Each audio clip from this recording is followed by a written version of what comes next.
Welcome to Hugging the Cactus and the Keep Going podcast. I'm Andy Signor, and I have a wonderful guest today. I'm so excited for you to meet her. If you don't know her already, Anna Hummel from Bubba the Love Sponge. I knew her from 102.5 The Bone here in Tampa. We got so much to talk about. Anna, are you there? I am. Can you hear me? I can. I'm so happy to have you. Thanks for being here. You and Johnny B were so gracious to have me on the air a couple times over there when I was coming out myself after I was canceled. So I'm grateful to have you here to tell your story because you went through your own weird sort of cancellation story, but with a positive ending, mind you. I know it's rough. We're going to talk about it all. At least for right now. But yeah. God only knows what tomorrow will bring, but for right now, I'm still treading water. So. Well, I want to break it all down for people who don't know. You've done a lot of radio in your career, and you had a long tenure over there at 102.5 The Bone here in Tampa with the Johnny B Show. You were doing a radio show over there. Just to get sort of the backstory of what happened to you, I want you to sort of share it. We'll talk about it, but I really want to get into this idea of basically a joke got you canceled, and I want to talk about that idea. I know you're a comedian as well, and so this is happening. I'm not a comedian. Well, I guess you don't do stand-up. I feel like right? I'm maybe a funny person, but I certainly don't want to brand myself as a comedian because that I am not. So just to clarify, not a comedian. Fair. Just a racial personality. She's a funny person. There you go. You're right. If you don't go on stage, you don't want to take your right. Fair enough. Yeah, that's stolen valor, so I don't want to do that. But you are a very funny person, and so you put a joke out there on Twitter. You did something controversial, got you in trouble.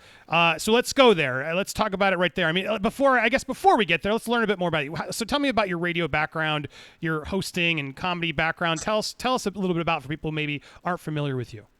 Sure. I mean, I get asked that question a lot about how I ended up in radio, and really the short answer is I'm just a grad school dropout. I was going to grad school in Michigan for evolutionary psychology, hated life, decided to do a 180-degree change when I was about 26, 27. Was told I was too old to do that, and I should have started in my early 20s, but, I just said, well, F that. I got the rest of my life to try to make it work, and I started doing radio in Michigan, a station called WRAF Riff, just doing promo. I started my own podcast and was just kind of dishing it out to different stations. I stumbled on The Bone, which seemed to be a great fit because it was all talk radio. It was also in a much better state like Florida instead of Michigan. I hated Michigan. I hated Detroit. So I was, I would have left for like a free sandwich. So I was happy to get the hell out of there. And found myself at 102.5 The Bone in April of 2016 and worked there until June of this year when I got canned. So you're all caught up. Right, and then just I was opening to some people. Oh, that's the worst image I could find, but there it is. Oh, that makes me so sad because that image still exists, but I'm cut out of it now. Oh man, I relate. John and Will, yeah, they're right next to each other. I relate to that. But... I relate to when after they lose, they get rid of you. They try to remove your name from everything. I was rubbed within 5 minutes of getting fired. My email, any sort of evidence that I worked there. So, but it is what it is. So. Well, because I got questions about the aftermath and all that, but let's talk about what happened that actually got you there. So, because I had listened, you've done some podcasts and stuff, you've talked about it, and you had been sort of in hot water, sort of other times. Like you had made questionable things before that had brought like the higher ups' attention, and so as I've heard you say this before, like you weren't entirely surprised, but I guess before we get to the tweet in question, just I guess fill people in on sort of the backstory before that sort of led to it. Sure. So I had a few incidents with HR, and let me rephrase that. HR had a few incidents with me. I never alerted HR to anything, even if, people were mean or bullied or said something like pseudo-sexist. It doesn't matter to me. I'm a pretty thick-skinned person. But I had a few incidents with HR. I don't know how deep you want me to go into this, but again, I'll just do a brief overview.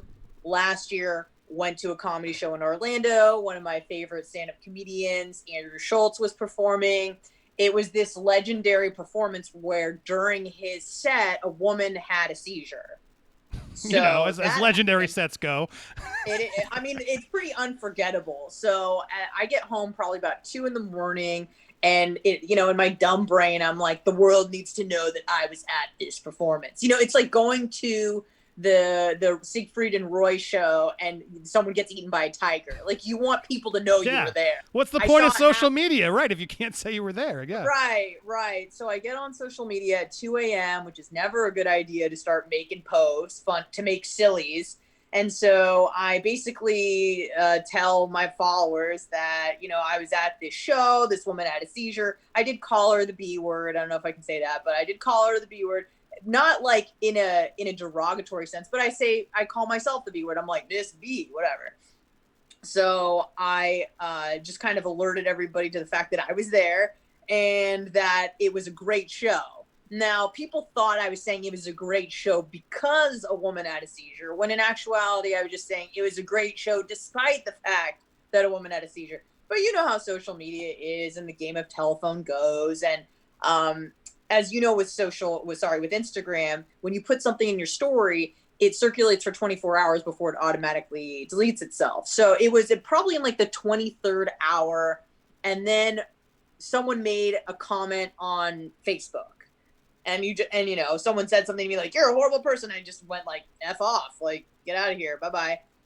Well, within about 12 hours, that gets shared on Twitter. Then they started tagging the Epilepsy Foundation of America. Then that gets shared on its social Facebook site. And that has 154,000 followers. So 12 hours later, I'm getting floods of emails, Instagram messages, Twitter messages, Facebook messages. The Bone is getting all these messages. But one of the administrators from the Epilepsy Foundation of America is calling my boss, demanding I get fired. And those calls, Andy, went on for 2 weeks. Really? Nonstop. It was like both. All because, and just so we're clear, all because one person tagged them and pointed it out. Correct. One person had an issue with it. Not screenshot it, but recorded it and then shared it on all these different platforms. And then other people who had kids with epilepsy were sharing it to like their community. I'm getting pictures and videos of kids getting seizures. Like, it just got out of control. Not only did my direct boss, but like my boss's boss, my boss's boss's boss, like, we had an HR woman that had to fly in from Miami to come deal with my case. Like, it was wild.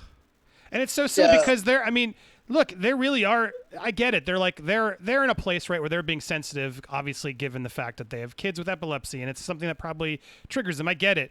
But it's so frustrating that one person can take something out of context and then throw it to the entire group and then vilify you to that group. So then they're empowered to say, this person's a villain. We have to, and then no one's really paying attention or aware of what your intent was, what was going on. But just one person can suddenly send this down the wire. And then all it takes is that. And then obviously all the bosses, everyone come out, why am I getting, what's going on? What's happening? Just because one person angered the whole mob. It's so frustrating. It was really funny, actually. I mean, this made me laugh. It was a crazy ordeal. I call it hurricane epilepsy, for the record. But there was, when you call and it's like, press 1 for A, press 2. They had to add an extra digit to be like, if this is a complaint about, if this is a call from the Epilepsy Foundation, please press 9. Like, that's how bad it got, because the flood of calls, emails, etc. was so extreme that they had to add an extra digit on the dial, whatever. So I thought that was pretty record breaking. Yeah. Wow. See, you're definitely making moves. making waves. So, all right. So the hurricane epilepsy comes, obviously, then, but they worked with you on that. They realized your intent wasn't negative. They actually stood by you through that. So credit to them for that, at least. No? Yes. I mean, they did a lot. They offered thousands of dollars of free advertising to save my job. So if you're ever listening to any of the Cox Media Group stations and you hear a PSA for epilepsy, that's because of your girl right here. I've done more for epilepsy in the last year than anyone's done in the last decade. So you're welcome for that. I brought more awareness than anybody. That's so Trumpian of you. You know more about it. I know. I like to, spin it in a positive way. And then I was, suspended for a week. I had to make a public apology. I had to make a written apology. I had sensitivity training courses. I had meetings with HR. I had meetings with my direct boss for 6 months, once a week. So they kept tabs on me for about 6 months before it just kind of faded away. So it was a crazy ordeal. So you'd think that I would learn my lesson, right? Right. Wrong. So how long was it between? So that was when, and then how many months later then the big tweet happened? I won't forget it because that was April 1st, 2019. So it seemed like it was April Fool's Day. And then I believe I made the tweet on like June 2nd of 2020. So just about a little over a year. Yeah. Got it. Okay. So there was time between, but still enough time to also know to try to be better. But we'll get to the reason why you wrote it and stuff. But let's get to just to get through your history so we can actually talk about the aftermath, because I don't want this. Yeah. Okay. So then you go and do these tweets. Explain. Okay. So, now it's 2020. No one's in the mood for laughs. And I should have known that in hindsight. And so, the pandemic is happening, everyone's all sensitive. And then the George Floyd incident happened, and I really wasn't trying to make light of that. But again, I was looking to make sillies when it was just not the right time to make jokes. Had I written the tweet now, I think it would have been a little bit better. And I have a pretty good, idea of the temperature on certain topics, but I wanted to strike while the iron was hot. So imagine there's just been a week of riots nonstop.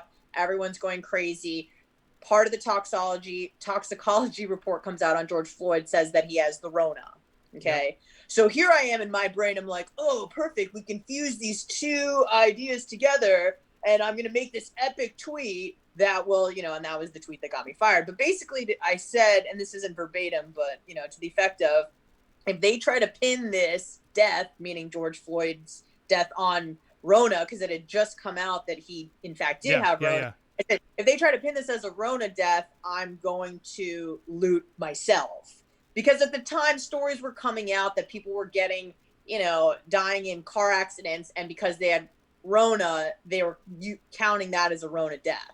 And obviously that's ridiculous. So I was just kind of making it was a social it was a meta social commentary via Twitter, right, trying to make them laugh. It's not even really against. I don't feel like you're against George even in it, right? You're just making a comment about two current event topics. It wasn't negative towards him, which I could see maybe be the line cross, right? But you didn't even do that. No, and it wasn't even what I was saying was it was so blatantly obvious that the abuse that he suffered from Derek Chauvin's knee on his neck would have been the cause of his death, or, contributed to his death. But if they try to say that this is a Rona death, then that would be, in fact, ridiculous. Right. And funny in a dark sense that clearly it was not Rona that he died from. It was, the abuse. So I was kind of making a commentary on that, and then it just blew up in my face. So describe the blow up to your face? That's sort of important. Who alerted? Was this one more viral in its sort of outrage than the first one? It was an inside job, Andy. Someone at work, I know who it is. I mean, not with 100% certainty, but I know who it is. It was probably circulating for about an hour on the interwebs. I got a few likes, and someone maybe said, haha, but no one was like, this is inappropriate, this is awful, none of that. I got a call from my direct boss during the Johnny B show, which is never a good sign, because He knows I'm on air. So he calls me or texts me, call me during the break. I call him during the break. I've never felt so sick to my stomach before. Basically takes me off I don't know if he took me off the air, but he said don't talk for the rest of the show. I think that was the instruction, or say very little. Don't say anything. And he was very disappointed with the tweet that I had just posted. So I delete the tweet. And then I see all of the higher ups start following me on Twitter, start following me on Instagram. So I know it's bad news bears. And I did a show with Will Kuntz, who you know as well, called Stay Woke. And he canceled the show for the night. He said, you're not going on air for that show at all. So at that moment, we ended the Johnny B show at midnight, and I talked to Johnny and Will probably for about an hour after the show. And I predicted that was going to be my last time at the station. And I was right. So. Oh, that's just so much worse. So someone inside decides to, what do we, I mean, without revealing, I guess, did I get to it? Just why? Anger at you? Just trying to move up their own position? What do you think the reasoning was? This is a very unhappy person. We've had issues before. They've accused me of things like being, racist and this, that, and the other because, you speak your mind and whatnot. And anything that is racial, they twist as racist. Yeah. And you can't say you can't say anything because who are you? You're not me. You're not black. You're not brown. You're not whatever. So you can't even have an opinion on the matter. And clearly Right. my intention And here you was are not- on the bone, which let's be honest is like a radio where you are to just say things, right, and be real raw radio Yeah. is the tagline. So, exactly. So that's Yeah. weird. So then that person gets, but I guess that's where did you have frustration in wanting to challenge them, saying, or did you not realize it was an inside job No. until later? Like, was there any? I knew it was an inside job pretty much right away, just because there was virtually zero reaction on social media. And who would alert the bosses at 11 p.m. at night? Right. I think I have a few ideas who that might be. And I knew that it was over just because of Hurricane Epilepsy. They really fought for me there. And if I didn't learn my lesson from that go around, then they can't trust my judgment at all, essentially. And I knew that that was what was going to happen. I was convinced that it was over for me. And I knew that I don't really belong in corporate life anyways. And that it was the end. So, and they terminated me. But what they did that was kind of trash is that they made me wait a week. So every day it was just like, you're not on air today. You're not on air today. I had to keep checking in.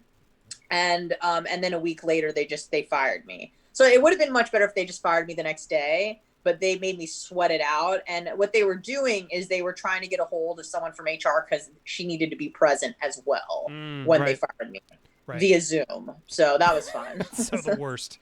Yeah. Right. So they just make you sweat just because they can't get HR on the phone.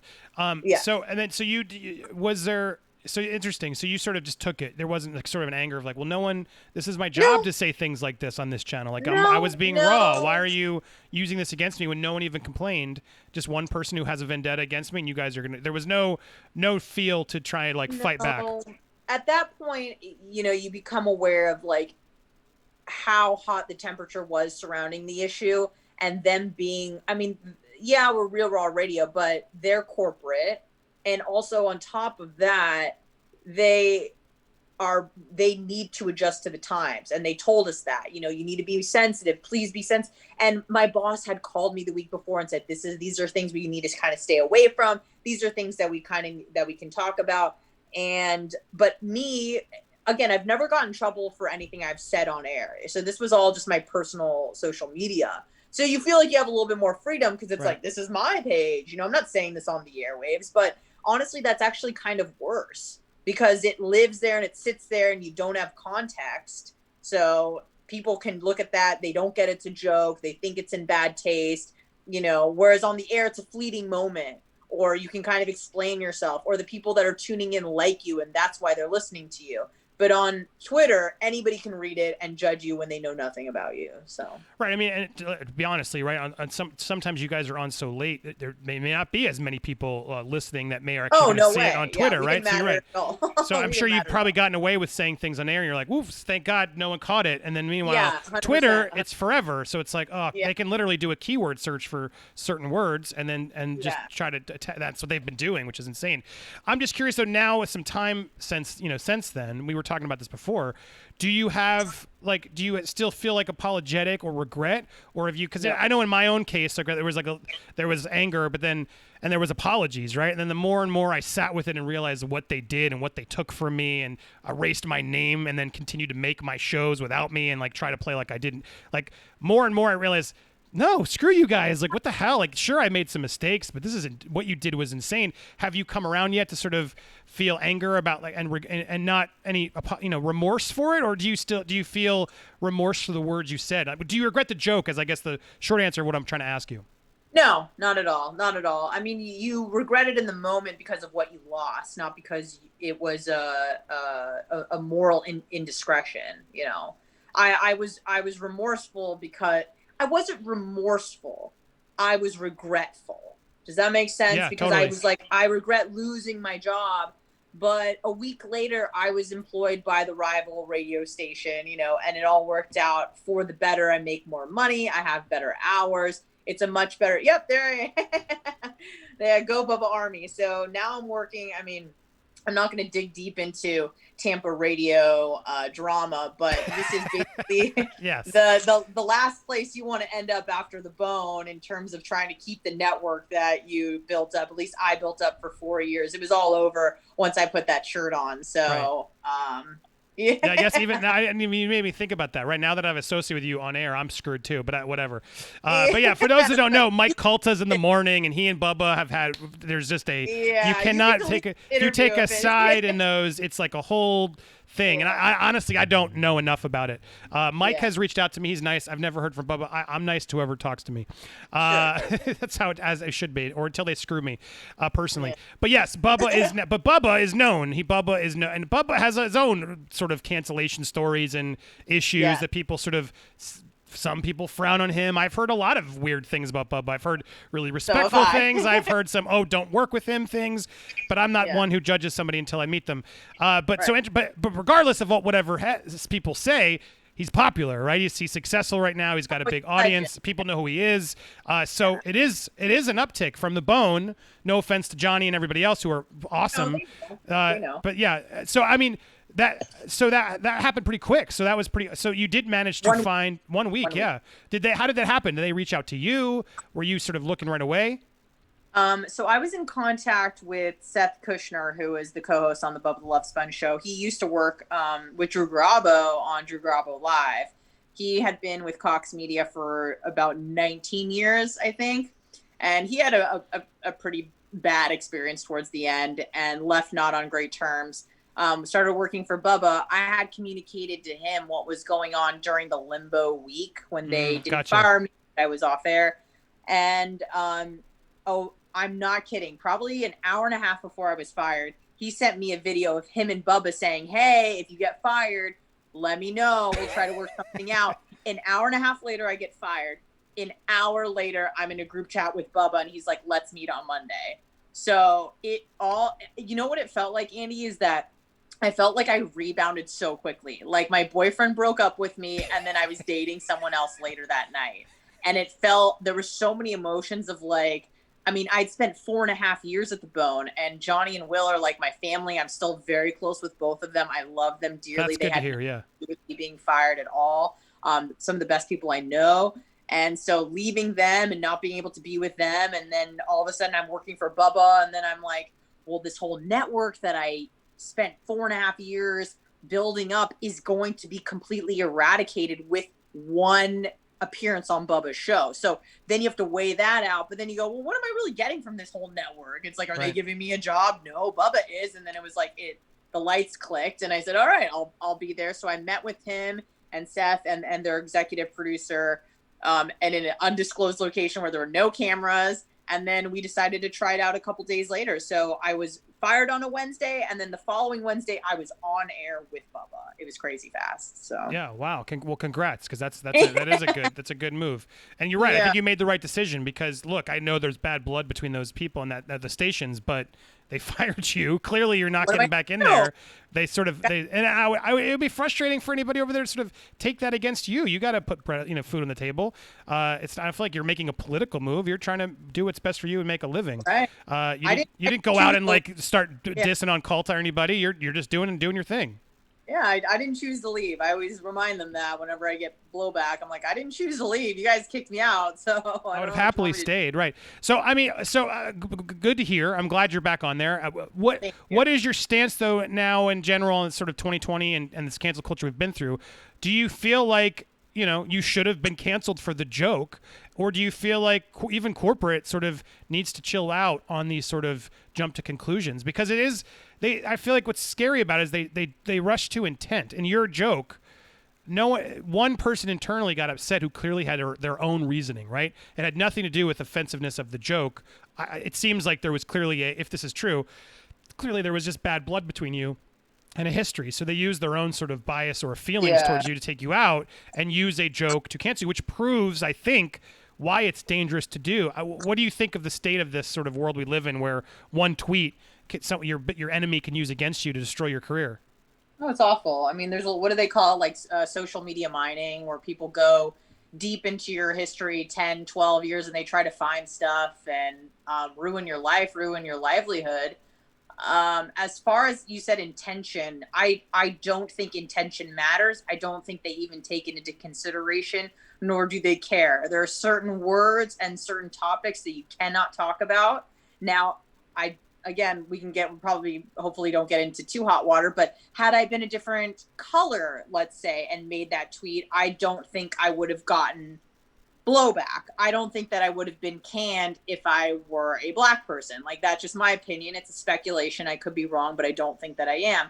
So then there are rules for thee and not for me, which I'm not about. You know, I'm all for equality. And if things are off the table, they should be off the table for everybody. But I do find it very problematic that we are censoring people's speech and things that certain people can say, especially when the intent is to entertain. Like, my intent wasn't to hurt anyone's feelings. Obviously, I was going for laughs. Sometimes you miss the mark, but usually when you miss the mark, people just don't laugh. They don't try to get you fired. Right. So, now, although I do say it's the best, dumbest decision I ever made was that impulsive, click, tweet. I do still have a lot of animosity for the person that got me fired. Obviously, I'm not thanking them by any means. I do think that they're, and I think it was a group of people that had it out to get me. And I think that is, to be honest, disgusting, especially when it has the potential to ruin someone's livelihood, and they knew that it wasn't intended to hurt feelings or anything like that. Right. Them just trying to disgrace my reputation in this town, or claim that I'm a racist or anything like that. So to me, I find that to be, somewhat disgusting. But again, it led me to Bubba, so I can't be complaining all that much. But yeah, cancel culture is not going anywhere good. There are certain things we can't say, even if we want to talk about things that might be true. People would rather be polite than try to solve a problem, which is not good.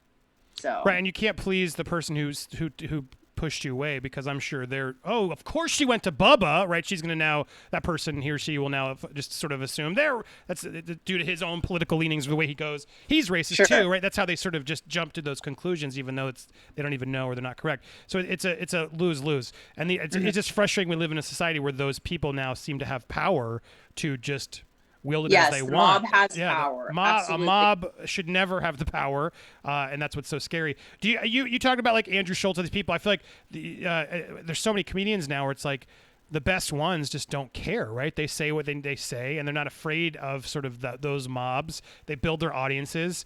I feel like people are getting tougher to that. Do you see that too? Do you feel like someone like Andrew Schulz, or even like Chappelle, or if we go high enough, Bill Burr, Joe Rogan, these people don't. They build their crowd, so they're sort of Teflon, they're almost too big to cancel. Right? I'll say Rogan is too big to cancel unless he did something egregious, like forcefully have sex with someone on camera, or something like that. But other than that, I don't think you can cancel Rogan. As far as like Schulz and Tim Dillon and all these kind of avant-garde, in your face, edgy comedians that really toe the line of what's appropriate, they're not relying on corporations to get the job done. They're not going to Comedy Central. They're not asking for specials. A lot of them are not even going to Netflix. They're just building up their communities on YouTube, on Spotify, on Twitter, Patreon, on Instagram. Right, yeah. So that's kind of how they're building up their following. And then if they get, the greatest opportunity ever, which is to be on the Joe Rogan Experience, that's usually when they explode, because Joe just has such a massive following. But yeah, I think, and then people like Bill Burr, Chappelle, there's a certain generation of comedians that was just kind of grandfathered in, I think, or like you said, maybe they're just too big to cancel, to erase. I'm not going to use Chappelle because Chappelle is a minority, so he can pretty much say whatever he wants. I mean, he even used the N-word on SNL this last Saturday. Which was crazy. And YouTube monetized it. Yeah, you can't. White comedians can't. Bobby Kelly, Bill Burr, they cannot get away with that at all. So yes, he kind of has a free pass, but I think that's more because he's a minority and less because he's a legend in the industry. That's just my opinion. Right. It's at this point where it's the both, right? It's a combo of the two is sort of also Yeah, potentially happening. But do you feel, do you see yourself more still protecting your own sort of jokes on air with Bubba? Do you feel like that's an environment where he's sort of said whatever? Or are you less afraid of a mob coming after you there? Or do you Yes. still find yourself Much sort less of catching afraid. what jokes you say? Much less afraid. I feel like I have way more freedom there because it's not a corporation. You know, Bubba's the head of HR. He's my boss. He is, you know, the executive producer. He's the host. Like, he wears all these different hats. And he's carefree. He doesn't care. He knows I mean well. His only thing is that we adhere to the guidelines of the moneymaker, which is Twitch. So for those that don't know, Twitch is like a gaming streaming site. Mhm. I was really unfamiliar with it, but we're not a gamer. You know, we're not gamers or anything like that, but we are on Twitch, and that's really where we make our bucks. So as long as we adhere to their rules and regulations, like, Bubba is cool with whatever. So Yeah, it's different than YouTube. We still got to be careful over there, I imagine. you do have to be careful with certain things, but you can kind of talk your way out of things. So Right. if you start talking about, say, trans people, you just got to be kind of careful because they're really sensitive about that, and make sure that, you know, you're not making fun of them, but maybe you're talking about a trans issue. And so there are ways to kind of get around certain things, you know. Right. So what's your opinion? What's your suggestion to someone who, if they're going through what you went through and they realize, oh crap, I tweeted something, someone is seeing it. I'm in the hot water. What's the best advice you could sort of give someone going through that problem, that fear of suddenly, oh crap, my world might crush beneath me? So hard to say because it depends. You have to ask yourself, is this the hill I want to die on? Is there a way to kind of get out of this?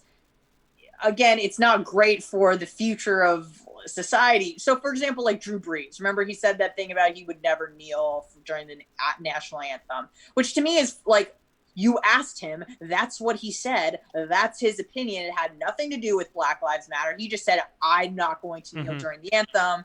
I think that that's disrespectful. Period. Okay. Well, what happened? People got very upset. Now, did he have the potential to lose his spot on the NFL or as a quarterback or get discharged? I mean, you have to ask yourself, is that a hill I want to die on? If it is and you want to fight for it, just make sure that you're aware of the repercussions. Now, with me and being in corporate and everything like that, like, now I joke about the tweet, but at the time, I mean, working at the Bone was basically my entire life.